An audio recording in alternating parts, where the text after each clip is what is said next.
Dans cette boutique de Chypre Nord, quelques touristes viennent admirer des lampes importées de Turquie. Le propriétaire a récemment dû augmenter ses prix. À cause de la chute de la livre turque, la marchandise lui coûte plus cher à importer. Ce qui me coûtait 100 livres turques m'en coûte aujourd'hui 120. J'ai donc dû changer les prix dans ma boutique. Et j'ai déjà commencé à le faire, car au final, si je paye plus, je dois vendre plus cher. Je n'aime pas changer les prix, mais je n'ai pas le choix.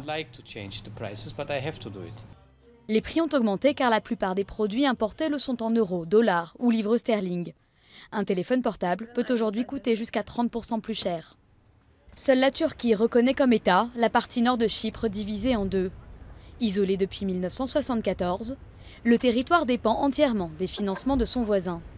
Autre conséquence de la crise, les Chypriotes grecs sont de plus en plus nombreux à passer la frontière. Un plein d'essence coûte presque 2 fois moins cher dans le nord de l'île et les autorités espèrent tirer profit de la situation. Quand la valeur de la monnaie que nous utilisons est dévaluée, notre économie devient plus compétitive, car les biens et les services produits ici deviennent moins chers par rapport aux autres pays qui utilisent l'euro. Les autorités du nord de l'île ont annoncé des mesures pour limiter les conséquences pour la population. Contrôle des prix de l'énergie, baisse de la TVA sur les produits alimentaires ou encore hausse des taxes sur les casinos, des mesures jugées cosmétiques par certains habitants.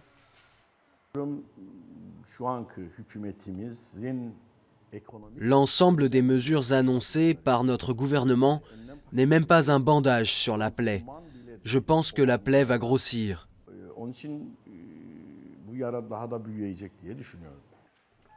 Depuis le début de l'année, la livre turque a perdu 40% de sa valeur, affaiblie par les hésitations de la politique monétaire d'Erdogan et la récente crise diplomatique avec les États-Unis.